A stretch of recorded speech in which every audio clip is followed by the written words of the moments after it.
ነው ይበጃል ወይ ዝም ማለት? ምነው ይሄ ሁሉ ተደርጎልህ? ምነው ሌላ ቃላት ብትገኝ? ምነው ልቤ ሙሉ እንደተመኘ ያስታውቅብኛል የተገለጠ የሱን መልካምነት አልችልም ልደብቅም። ይቅን የሆነ ብርታት የሆነ ኢየሱስ የሆነ እዚህ እንዳልደረሰ ምልክት ለሚሻ እኔን መልክተኝ። ይሄው ምስጋናዬ ይሄው ምስጋናዬን ፍቅርህን ግልጽበት አንድ ያለኝ ስጦታዬን ይሄው ዝማሬ ይሄው ዝማሬ ክብርህን ማውራበት አንድ ያለኝ ስጦታዬ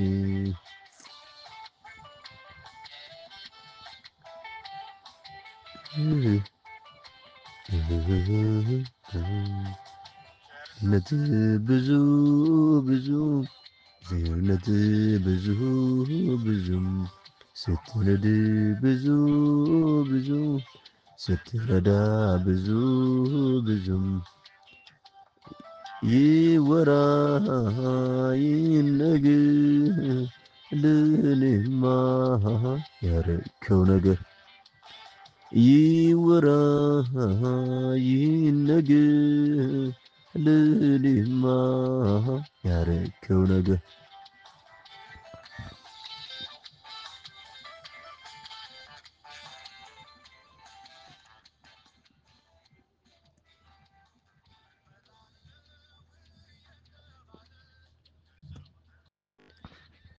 Nagaan waaqayyo waaqa jiraata golaa fi lafaddu haala jirtanitti hunduma keessaniif haa ta'u qulqulloota maatii waaqayyo akkam jirtu annagaa kooti galanni waaqayyo waaqa isa jiraataadhaaf haa ta'u inni immoo guyyaa kana dabarsee nuu kenne maqaan waaqayyo waaqa isa jiraataa kan eebbifame haa ta'u.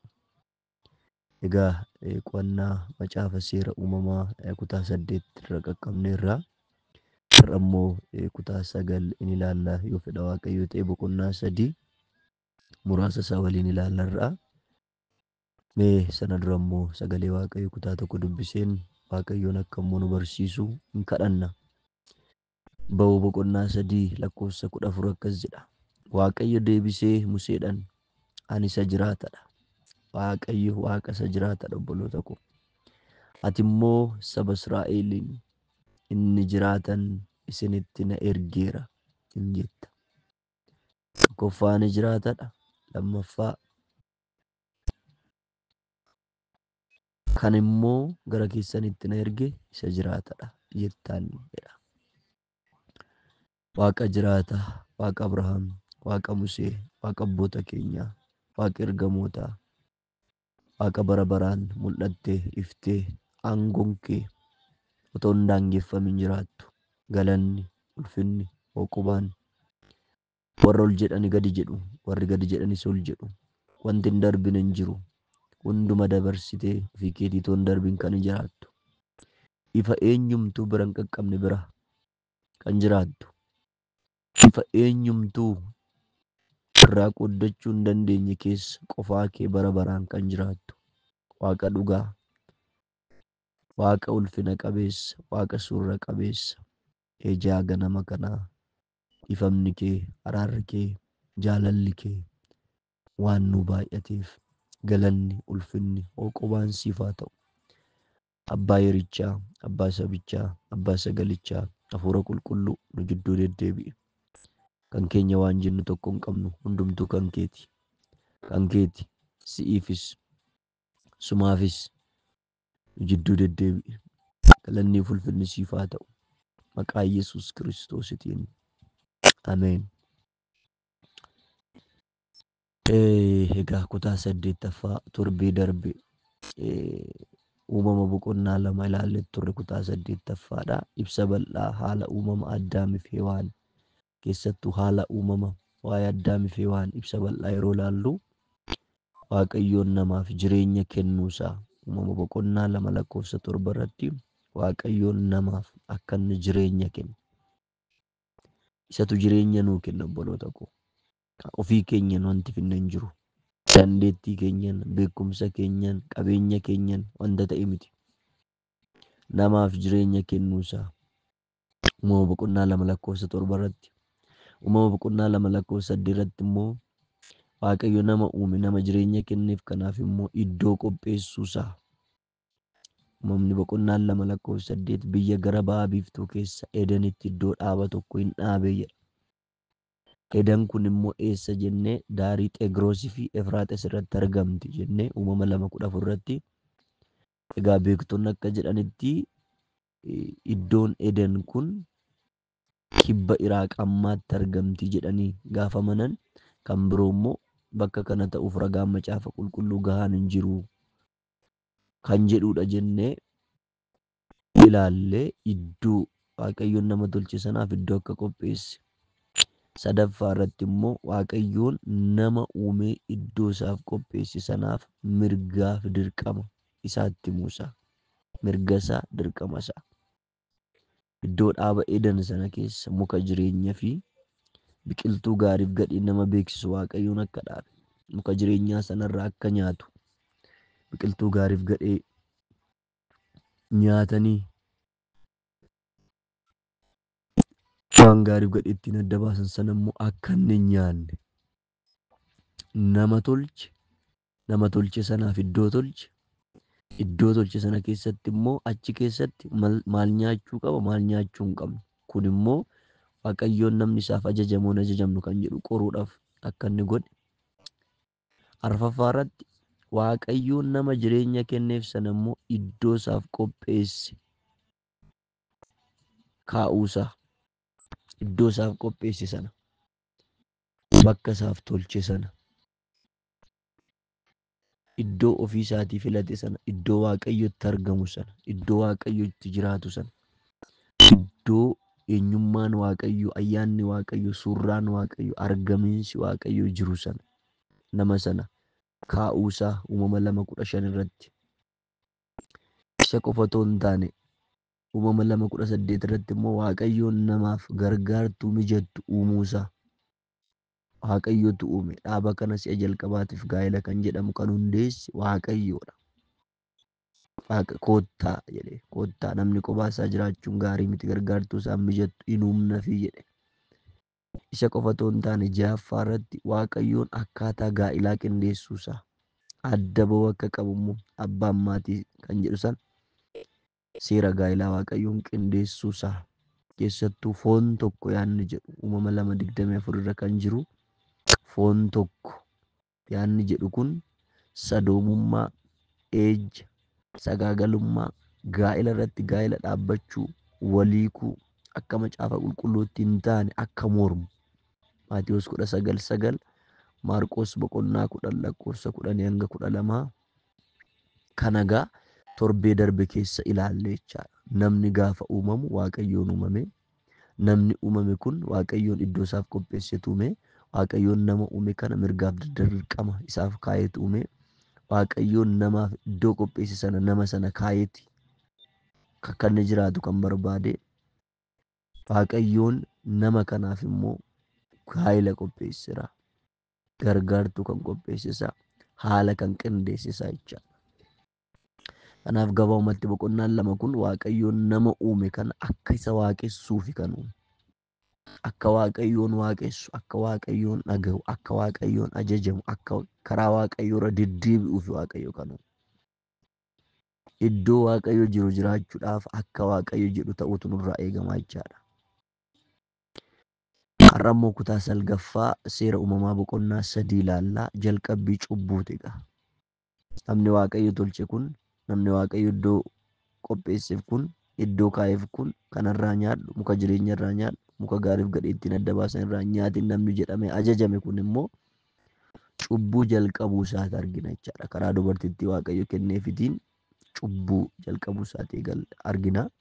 Haragaa kan ilaallu qorumsa fi kufaatii kan jedhu ilaalla.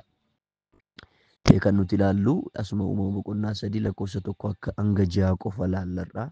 Torban itti aanu immoo kufaatiin sun firii inni fide immoo ilaalla. Kufaatiin sun firii maaliif fide? Kan immoo kan ilaallu kufaatii fi firii isaa kan jedhu Uumama boqonnaa 3 lakkoofsa 7 hanga 24 ilaalla. Har'aaf garuu Uumama boqonnaa 3 lakkoofsa 1 hanga 6 irratti kan jiru qoromsaa fi kufaatii. Kallattii adda addaatiin qoromsa gara keenya dhufuuf obboloota koo egaa nurraa kan eegamu qoromsa sana akka sagalee Waaqayyootti injifachuun nurraa eegama jechaadha. Egaa bofti Waaqayyoon karaa uumama isaatiin kan lole uumama hamaadha jechaadha.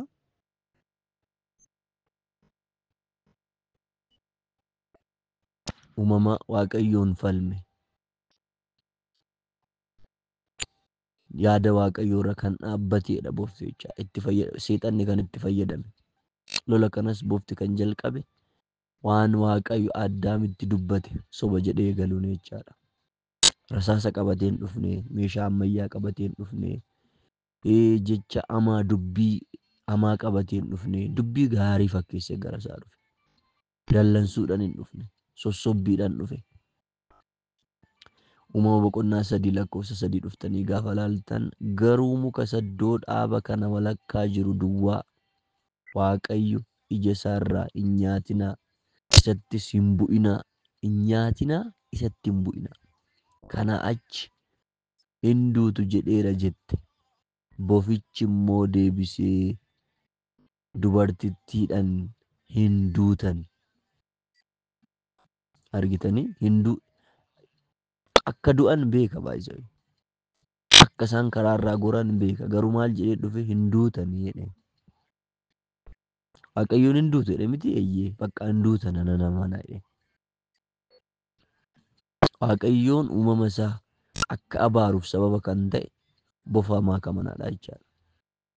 Uumama Waaqayyoon uume, uumama Waaqayyoon tolche akka abaaruuf illee sababa kan ta'e bofa jechaadha. Bofa kanarra immoo kan buufate seexanicha jechaadha. Uumama boqonnaa 3 lakkoofsa 16 hanga 19 dhumarratti bofti kun seexana wajjin tokko ta'e jechaadha. Mul'ata boqonnaa 20 lakkoofsa 2 yookaan mul'ata boqonnaa 12 lakkoofsa 9 dhuftanii gaafa dubbistan bineensi guddichi akka jawwee sun bofni bara durii inni diiyaabiloos seexana jedhame inni guutummaa biyya lafaa wallaalchisu gara biyya lafaatti gadi darbatame. Ergamoonni isaas isa wajjin gadi darbatamanii jedhu. Jawwee ta'e jechaadha bofti sun. Bofa isa durii diiyaabiloos jedha. Kan dogoggorsiisaadha jechaadha. Egaa qorumsi kallattii adda addaatiin gara keenya dhufa obboloota koo. Karaa qabeenyaa dhufaa, karaa dubbii namootaa dhufaa, karaa tajaajilaa dhufaa, karaa bu'aa garaagaraa dhufaa. Kanaaf wanta Waaqayyoo irraan adda nu baasu. Waaqayyoon karaa uumama isaatiin kan lole uumama hamaadha jechaadha. Uumama hamaadha bofti. Kanaaf har'as sagaleen garaagaraa gara keenya dhufan sagalee Waaqayyoo irraa, daandii Waaqayyoo irraa, jireenya Kiristoos irraa kan adda nu baasan homaa rakkoo hin qabu kan jedhan hin duutaniidhas dhufe. Bara kanas rakkoo hin qabu jedhu. Waan du'a of keessaa qabu, waan jireenya ittiin nu baasu. Waan dhuma keenya balleessu salphisanii namoonni gara keenya dhufu bara kanas. Kiristiyaana fakkaatanii maa rakkoo qaba kun rakkoo hin qabu isin hin jedhu. ምንም ችግር የለበትም እኮ ይላሉ። ሞት ያለበትን ነገር adda baasuun garuu nurraa eegama. Sagaleen Waaqayyoo maal jedha jechuudha qabu. Waaqayyoo maal jedha. Asitti mee sagalee seexanaatu ishii mo'ate malee Waaqayyo itti hin bu'inaa, hin tuqinaa. Ejjatti hin bu'inaa, jibbatti hin bu'inaa, ajajamuu diduutti hin bu'inaa. Sagalee Waaqayyoo dubbisuu diduutti hin bu'inaa. Sagalee Waaqayyoo dubbisaa ejjarraa, cubbuurraa, weennorraa, machiirraa, jibbarraa. Obboleessa isaa kan jibbu dukkana keessa jira tokkoffaa Yohaannis boqonnaa 2 lakkoofsa 9. Ani ifa keessan jira jecha obboleessa isaa kan jibbu garuu dukkana keessa jira jedha. qulqullummaan deddeebi'aa, jibbaan hin deddeebinaa. Wanta Waaqayyo jedhe dhaga'aa. Iddoo kanatti dubartittiin sababii qubaatii sababbiin ishiin taateef wanta Waaqayyo jedherra wanta seexanni wanta bofichi jawween diiyaabiloos sun wanta jedhe dhageesse. Kanaafuu seexanni yaada bofaa to'achuudhaan meeshaa ammeenyaa godhatee socho'uu eegale jechuudha. Maaltu seexanni yaada maalitti to'ate? Yaada bofaatti to'ate. Bofa kana immoo meeshaa ammeenyaa godhee itti fayyadame jechaadha. Maatewos 4:10 dubbisuu dandeessu. Keessattuu lammaffaan Qorontos boqonnaan 11:3 Phaawulos ifaan dubbata waldaa Qorontos waldaa ofiisaatii hundeesse sanatti. Akkuma bofni haxxummaadhaan Hewaanin gowwoomsite yaadni keessanis immoo karaarraa kaatee Kiristoos isa garaa qulqulluudhaan of kennitaniif sanarraa garagaltuu jedhee sodaadheeraa jedha. Keessattuu lammaffaa Qorontos 11:14 yeroo dubbiftan seexanni iyyuu ergamoota ifaa fakkaachuudhaaf waan of wallaalchisuuf kun waan dinqisiisu miti jedha Phaawulos. Ergamaa ifaa fakkaatee dhufa, kan si yaadu fakkaatee dhufa. Seexanni baay'isee gara keenya gaafa dhufu karaa namoota dhufa. Ani seexana, ani si balleessuufan dhufe, ani karaarraa si kaachisuufan dhufe jedhee hin dhufu seexanni. Karaa isaa namoota dhufa, karaa qoosatti dhufa, karaa xabaatti dhufa, karaa aangoo dhufa, karaa qarshii barbaannu dhufna. Baay'ee qarshii wanta bu'aa biyya lafaa kanaa baay'ee ariifannoo ta'e karaa sanaan nutti dhufa. Isaan nu sossobee Waaqayyo irraa nu baasa. Maal rakkoo qabda? Qalbii jijjiirratta. Kan akkanatti achi barabbarii, kan akkanatti hatiiti, kan akkanatti akkana godhiiti. Guddadhu nama ta'i jedha. Guddina Waaqayyo keessa hin jirre. Guddina Waaqayyotti hin gammanne.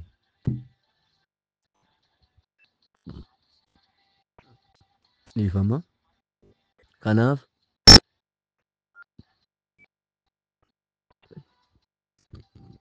qoromsa addunyaan gara keenya fiduuf, qoromsa addunyaan hamaan kun gara keenya fiduuf, seexanni kallattii garagaraatiin gara keenya fiduuf deebii kennuu kan qabnu miira keenyarra dhaabbannee miti.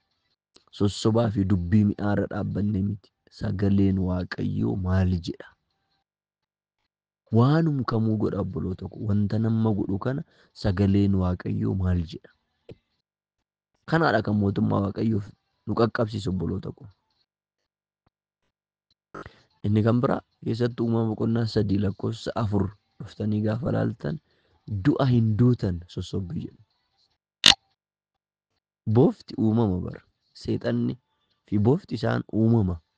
Waaqayyo garuu uumadha.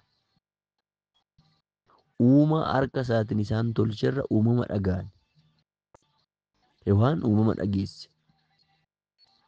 Waaqayyo isaan tolche, isa iddoo isaaniif qopheesse, isa iddoo gaarii isaan kaa'e, isa wajjin akka jiraataniif isaan uume, isa iddoo boqonnaa isaan kaa'e sanarra yeroo tokko hafuura Waaqayyoo keessa itoo deddeebinu, karaa Waaqayyoo irra itoo deddeebinu, itoo kadhannu, itoo Waaqayyo wajjin hidhata qabnu, sagaleen tokko gara keenya dhufa.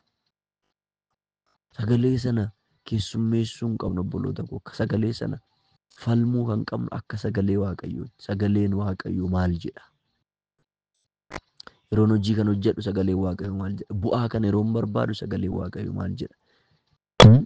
Jireenya yeroon jiraadhu, gaa'ela yeroon dhaabbadhu, kaadhimaa yeroon qabadhu, jireenya koo keessatti wanta barbaachisu kamuu yeroon godhu, tajaajila yeroon tajaajilu sagaleen Waaqayyoo maal jedha? Waan gootan hundumaa ulfina Waaqayyootiif godhaa waan jedhuuf tokkoffaa Qorontos boqonnaa 10:31 waan nyaattan, waan dhugdan, wanta gootan hundumaa ulfina Waaqayyootiif. Waan goon hundumaa ulfina Waaqayyootiif gochuu kan dandeenyu bu'urri keenya sagalee Waaqayyoo yoo ta'edha. Sagalee Waaqayyoo tekstii wayii kunnee baasnee miti. Isa miti obboloota koo isaan of hin sossobinaa. Guutummaa sagalee Waaqayyoo, yaada sagalee Waaqayyoo gadi fageenya hubachuu. Kanaaf du'an duutanii uumama boqonnaa 3:4 du'an duutan sossobbii jedhu. Sagalee isaa yoo ajajamuu baanne duuni jira obboloota koo. Sagalee Waaqayyoon ajajamnu yoo ta'e duuni jira. Du'a isa kam isinitti fakkaate? Duuni lammaffaan jira. Baay'ee duuni foonis asirratti eegale. Du'a foonis du'a lammaffaas kan eegalan asitti. Gara bara keenyatti gaaffinnu garuu sagalee Waaqayyoo erga fayyinee booda, erga amannee booda, erga Kiristoos bilisaan fayyina isarraa argannee booda sagalee isaa hin ajajamnoo ta'e duuti lammaffaan jira. Uumama 2:16 maal jedhee dubbata? Yommus Waaqayyo Gooftaan namicha abboomee jedha. Abboome. Ija mukkeetii iddoo dhaaba kana keessa jiran hundumaa irraa nyaatta. Hundumaa si eeyyameera.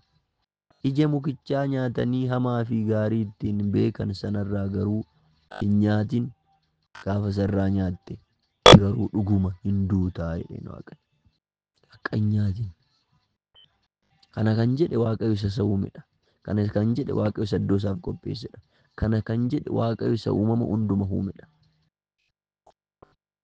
Sagalee Waaqayyo isa kanarra garuu sagalee kam dhaga'anii jarri kuni? Sagalee uumamaa dhaga'an. Sagalee uumarra sagalee uumamaa dhaga'an. Bara kanas beektota jennaa, jajjaboota jennaa, namoota garaagaraa jennaa, beektonni akka ittiin buloota koo beektota isaa ta'an, wallaaltota isaa ta'an sagaleen gara keenya dhufu akka sagalee Waaqayyootti jennee adda baasuu qabna.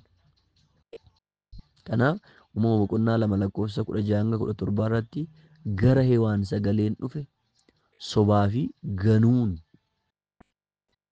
Maaliin isiniin jedhee ganuun bofaa akka du'aaf isa hin saaxille taasifameef jechaadha.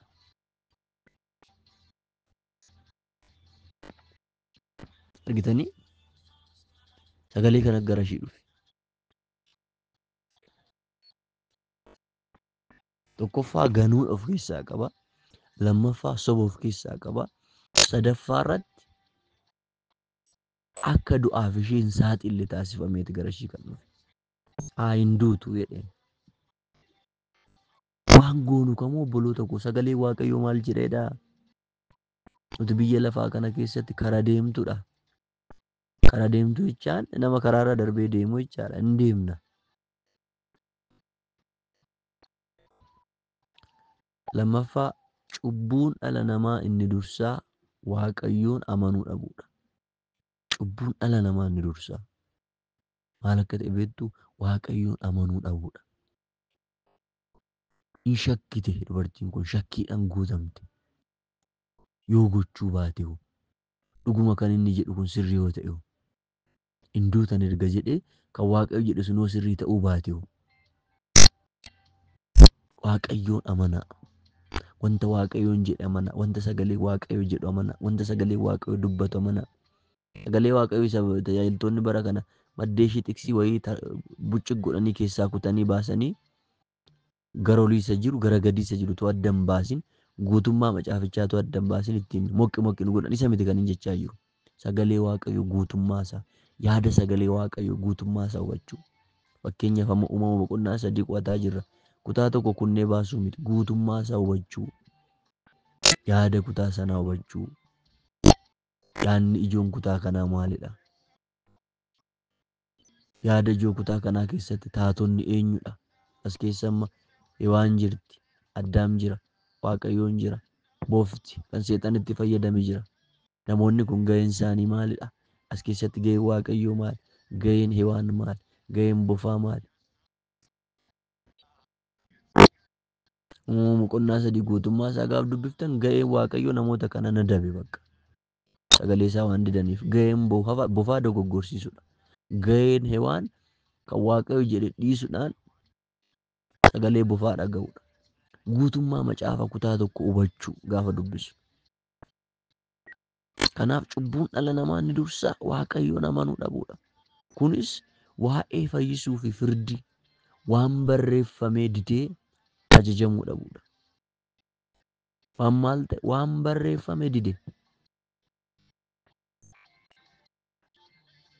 Waan barreeffamee didee ajajamuu dhabuudha. Hin ajajamu waan sanaaf dide. Diddaadha.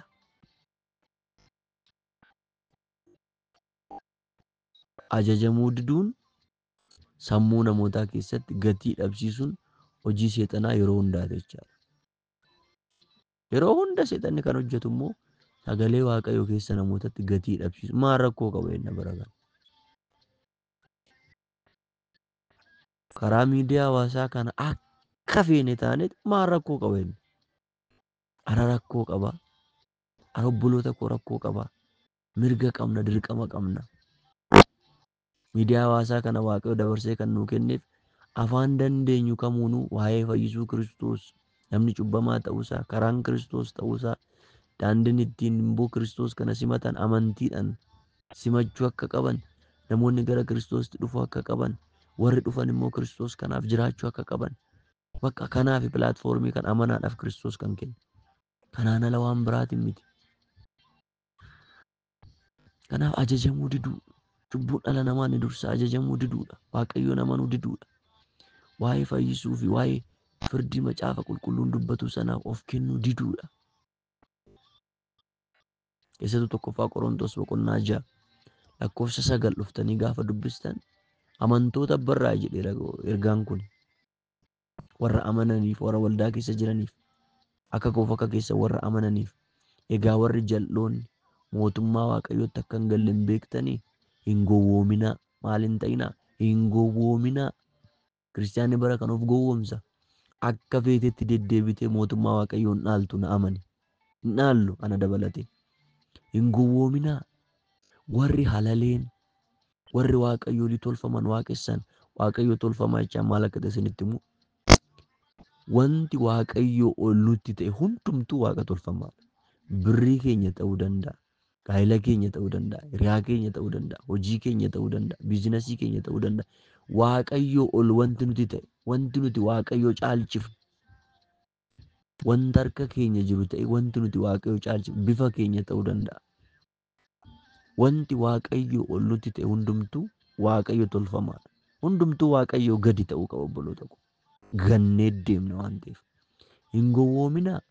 Warri halaleen, warri Waaqayyoolii tolfaman waaqessan, warri ejjan, warri gadhaan, warri nama gadhoomsanis, warri hatan, warri sassatan, bakka salfish warri ta'an, warri machaa'an, warri maqaa namaa balleessan. Keessattuu bara kana miidiyaan hawaasaa kana miti. Maqaa namootaa balleessuu. Bakka sa'a 24. Waa'ee waan sanaallee hundee isaallee itoo sirriitti hin beekne, maal akka ta'e itoo hin beekne, bakka faraduu. Hara Waaqayyoo hin argaa. Nuti namoota kufan illee yoo argine, otoo ejjanullee ijatti yoo argine obboloota koo, namoota sanatti akka farannu kitaabni qulqulluun hin eeyyamu. Namoota sana kaasnee karaa kufanirraa kaasnee daandii Waaqayyoo irratti akka galan, cubbuu isaanii sana akka qalbii jijjiirratanii booda immoo daandii sanarraa akka deebi'an, gara Waaqayyootti akka deebi'an, hammeenya kanarraa akka deebi'an, dhuma isaanii waan balleessu waan ta'eef karaarraa akka deebi'an gochuudha nuti gaheen keenya. Warra maqaa namaa balleessan, warri nama saamanis, warri nama saaman, saamuu kan jedhu kun waan dafqa akka hin taane barbaadu. Mana hojjettu keessatti, iddoo hojjettu keessatti, iddoo daldaltu keessatti, iddoo nagaddu keessatti, iddoo deemtu keessatti waan akka hin taane, waan keessatti himu hin barbaadin. Saamuu jechaan kana. Saamuu jechaan waan kan ofii hin taane, waan dafqa ofii hin taane, waan bu'aa hojii ofii hin taane barbaadudha. Warri nama saamanis matumaa dhaggeeffadhaa iddoo kanatti mootummaa Waaqayyootti hin galani. Xiqsiin dubbisaa jira. Ija dunuuf kadheerraa jira jetti miti. Kanaaf du'a bara baraa jalaa bahuudhaaf obboloota koo Kiristoositti amanuun keenya qofti gahaa miti. Erga Kiristoositti amannee booda immoo wanta Kiristoos godhaa nuun jedhe, wanta Kiristoos akka raawwannu akka jiraannuuf nutti hime sana hordofuu qabna. Sossobbii jalaa bahuu qabna. Foon keenya addunyaan nu sossobdu jala. Inni kan biraa Uumama boqonnaa 3 lakkoofsa 5 dhuftanii gaafa laaltan akka Waaqayyoo taatu jecha jedhu sossobbii ija baasedha kun. Sossobbii maal ta'e ija baase. Normaalii mee kutaa kanarraa wanti isin hubattan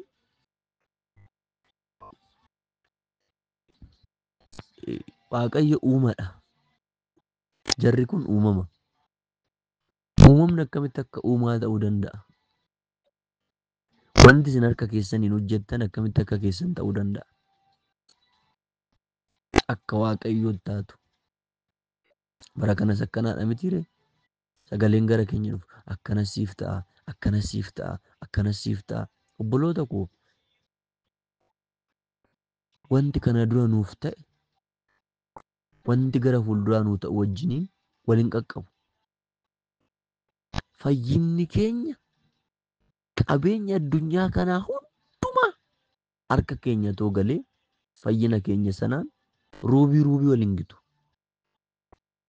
Wanti kana dura nuuf ta'e wanti karaa Kiristoosiin fayyinni argan maalumaanuu bakka bu'u.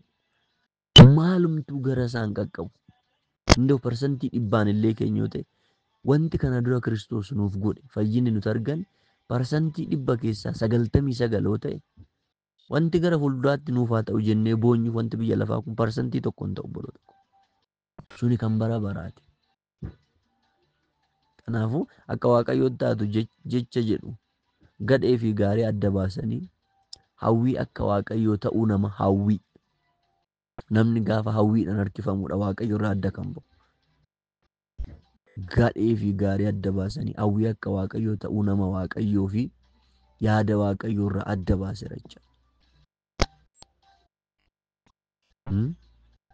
Gadhee fi gaarii adda baasanii hawwiin hamaan akka Waaqayyoo ta'uu nama hawwii kana hawwuun nama tokkoffaa Waaqayyo irraa lammaffaa yaada Waaqayyo irraa adda isa baase.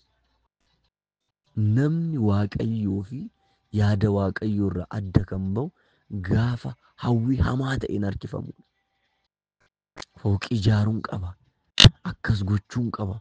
Waan dandeenyu hawwiin rakkoo hin qabu.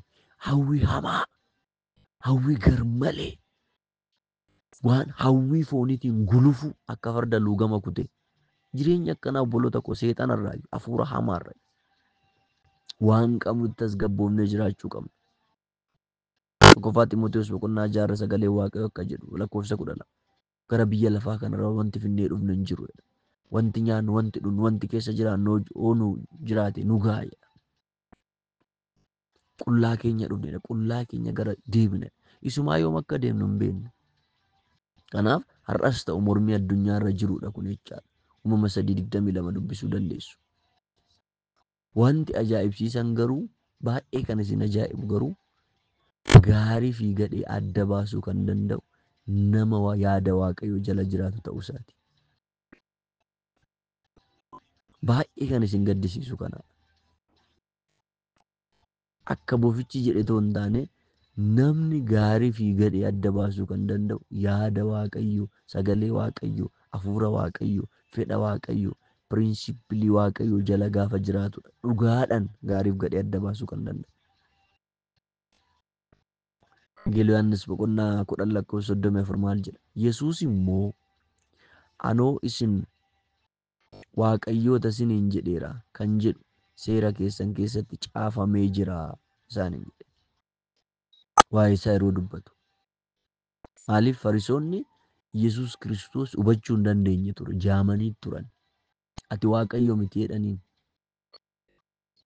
Kun immoo sagalee keessan keessa jira jedheen isaanii. Kun immoo macaafa harkatti baattan, macaafa Musee Peentaatik jedhamu isin harkatti barraa'ee jiru. Macaafa Museen barreesse. Fariisonni macaafa Museetti amanu. Abrahaam abbaa keenya jedhu. Egaa Abrahaam sun Museen sun mee waa'ee koo macaafa baattanii deemtan keessatti barreesseera. Obboloota koo nama yaada Waaqayyoo jala jirudha gaariif gadhee kan adda baasu. Fariisonni macaafa qulqulluu of harkaa qabu garuu yaada Waaqayyoo jala hin turre. Kanaaf isa fayyisuudhaaf dhufe dabarsanii kan kennan Roomaanotatti. Fannootti dabarsanii kan kennan isa isaan oolchu sana. Argiti kun karaa Waaqayyooti, fedha Waaqayyooti. Garuu karaa isaaniitti ta'e. Inni kan biraa akka Waaqayyootti taatu sossobbiin jedhu kuni Waaqayyoon isa sirrii isa tokkichaan ala Waaqa ta'uu warri barbaadan hunduu ni badu. Sirriitti dhaggeeffadhaa kana. Waaqayyoon isa sirrii isa tokkicha isa jiraataa isa uumama hundumaa uume isa uumama hundumaa utube isa bara baraan jiraatu isaan alatti warri Waaqayyo ta'uu barbaadan hundumti isaanii ni badu obboloota koo. Lammaffaa Tasalonqee 2:4 dubbisaa. Keessattuu Ermiyaas boqonnaa 10 lakkoofsa 10 maal jedhaa? Waaqayyo garuu Waaqayyo isa dhugaati. Waaqayyo garuu Waaqayyo isa dhugaati. Inni Waaqayyo isa jiraatadha. Mootii bara baraatis. Yommuu inni dheekkamu lafti hin raafamti. Sabni lafarraas aarii isaa isa boba'aa dura dhaabbachuu hin danda'an. Kanaaf waaqayyooliin warri bantiiwwan waaqaa fi lafaa hin uumin kun Waaqa jalaa lafarraas hin badu jedhii isaanitti himi jedha. Hin badu jedha. Warri waaqoliin tolfamaan kun warri qabeenya isaaniitiin, warri birrii isaaniitiin, warri aangoo isaaniitiin, warri dandeettii isaaniitiin, warri birrii yeroodhaaf ta'een of jajan, waaqayyo isa dhugaa irratti of tuulan, wanta biyya lafaa yeroo mul'atu kanarraa laphee isaanii ija isaanii kaasuu dadhaban, gara waaqayyo warri ilaaluu dadhaban hin badu. Addunyaa badu keessa gaaf jiraattan waaqayyo isa bara baraan jiraatuuf yaada isaatiif jiraadha. Amanuun keessan gahaa miti. Erga amantanii booda garuu amantii keessan sana hanga dhumaatti akka isiniif dhaabbatuuf yaada waaqayyo dhaga'uun keessan barbaachisaadha. Kanaaf egaa uumama boqonnaa 3 lakkoofsa 6 dhuftanii gaafa laaltan kan waaqayyoon ajajne argite bakka dubartittiin. Gaafa sagalicha dhageessuu, gaafa yaadicha dhageessuu dubartittiin kan waaqayyo hin ajajne argite jechaadha. Kan waaqayyo maal hin goone hin ajajne argite dubartiin ishii jalqabaa nyaattee qoromsicha kan kufes sagalee kana ajajamuu kan dadhabes dubartiidha jechaadha. Hin kufte jechaadha. Waaqayyo dhaga'uu ishiitiin maal taate ni kufte. Harka cubbuu jalatti kufte. Harka diinaa jalatti kufte.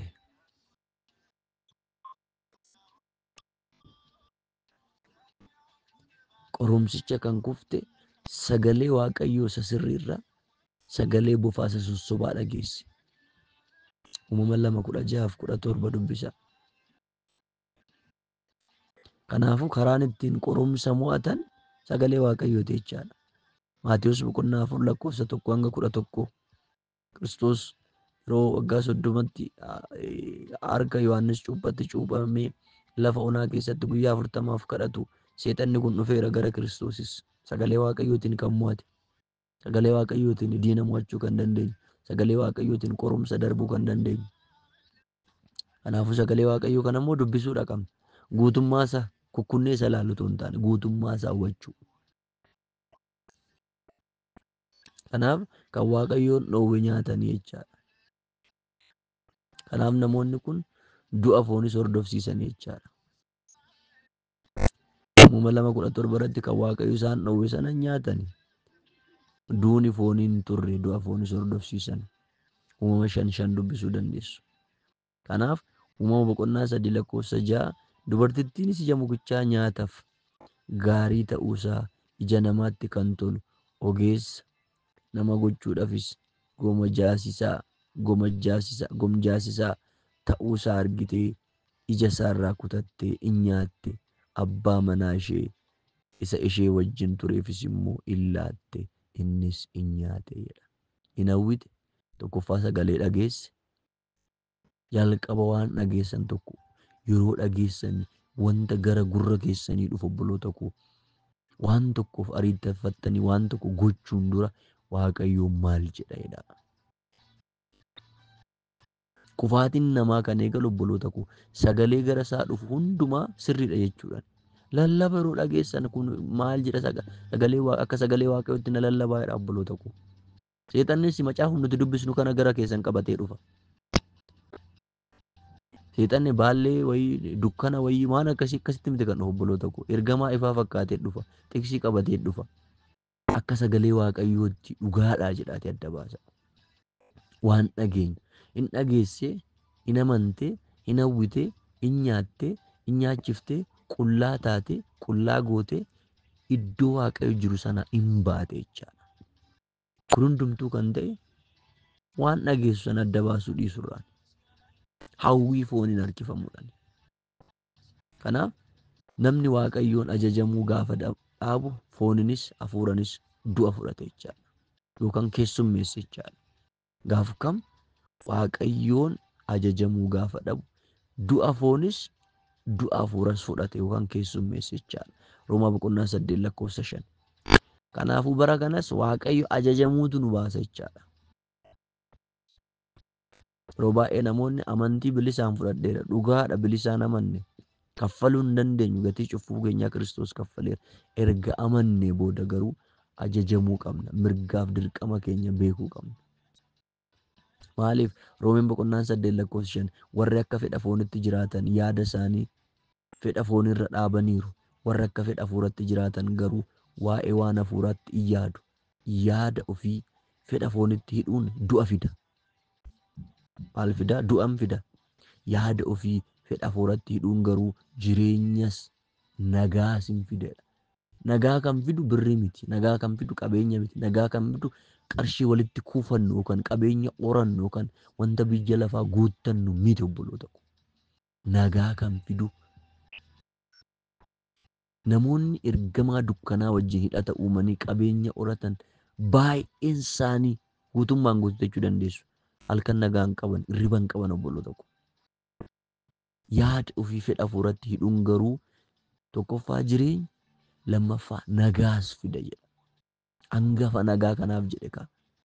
Nagaan maalumaanuun dhufa obboloota ko. Namoonni tokko tokko nagaa akkaawuntii isaanii keessa birrii furdaa guutanii waan fidan hin fiddan. Hin fiddan. Roomaa boqonnaa 8:7 dhaggeeffadhaa. Akka fedha foonitti yaaduun diina Waaqayyoo nama godhadha. Namoonni akka fedha foonitti yaadan diina Waaqayyoo ta'u. Yaadni akkasii seera Waaqayyooti wajjin waliin galu. Isaaf abboomamuus hin danda'u. Warra akka fedha foonitti jiraatan Waaqayyoon garaa ciibsuu hin danda'an. Waaqayyo garaa ciibsuudhaaf obboloota ko akka fedha hafuuratti deddeebi'uudha. Kanaaf of qofa gammachiisuun gara nama hundaa kan gale ka'umsi isaa asiini jecha. Of qofa gammachiisu. Of anaaf. Kunis anaaf. Kunis anaaf bakka of. Namni gaafa of gammachiisu eegalu Waaqayyo gammachiisuu dhiisa. Namni gaafa of gammachiisu Waaqayyo gammachiisu eegalu garuu of gammachiisuu keessa bayeet gara Waaqayyo gammachiisuu keessa gala. Gaafa Waaqayyo gammachiiftan gammachuu dhugaati argattu. Gaafa yeroodhaaf of gammachiiftan garuu gammachuu yeroodhaaf ta'e argattu. Boodarra garuu boqonnaa isiniif hin kennu. Uumama 5:3 dubbisaa. Uumama 5:8-21 dubbisaa. Roomee boqonnaa 3:10-18 dubbisaa. Keessattuu Efesoon boqonnaa 2:3 nus hundumti keenya hawwa foon keenyaa duukaa buunee jedha. Hawwa foon keenyaa duukaa buunee. Akka Addaam fi Hewaan hawwa foon isaanii duukaa bu'an. Akka fedha namummaa keenya fi yaada keenyatti warra akkasii jidduu jiraannerra. Akka fedha namummaa keenya erga amannee booda obboloota ko akka fedha namummaa keenya yaada keenyatti deddeebina yoo ta'e of ilaaluu qabna. Dhaabbannee of ilaaluu qabna. Kanarraa kan ka'es akkuma warra kaanii dhalootan dheekkamsa Waaqayyoo jala gallee turre jedha. Uumama 6:5 dhuftanii gaafa laaltan Waaqayyo yommus jal'inni namaa lafarratti baay'achuusaa wanti namni guyyaa hundumaa garaa isaatti yaadee qopheessu hundinuus jal'aa duwwaa ta'uusaa hin argee jedha. Waaqayyo nama lafarratti uumuusaa hin jibbe. Guutummaa garaa isaatiinis hin gaddee jedha. Gadda Waaqayyo akka hin taane obboloota ko. Erga amannee booda jireenya keenyaa ilaalu. Deddeebii keenyaa ilaalu. Wanta sagalee Waaqayyo nuun jedhe goona moo wanta foon keenya nuun jedhe goona? Seexanni karaa foon keenyaaf fayyadama waan ta'eef. Karaa ajajamuu diduu fi cubbuu hojjechuu Abrahaamin cubbuu gara sanyii dhala namaa hundumaatti darbe jechaadha. Roomee 5:12. Tokkoffaa Qorontos 15:21 yeroo dubbistan keessattuu du'uun karaa nama tokkoo akkuma dhufe warri du'an ka'uunis karaa nama tokkoo dhufeedha. Namni sun Kiristoos Yesuusidha. Uumama 18:12 kanaaf Saaraan garaa ishee keessatti seeqxe ergan dulloomee dadhabee abbaa manaa koo bira ga'uuyyuu nan awwaare abbaan manaa koos lafa guurira mitiiree jetteedha. Shakkii keessa galteedha. Garuu Waaqayyoon akkuma dubbate Saaraa yaadateedha. Saaraan Isaaq deesseedha. Isaaq Yaaqoob ta'eedha. Yaaqoob immoo banii Israa'el 12 argateedha.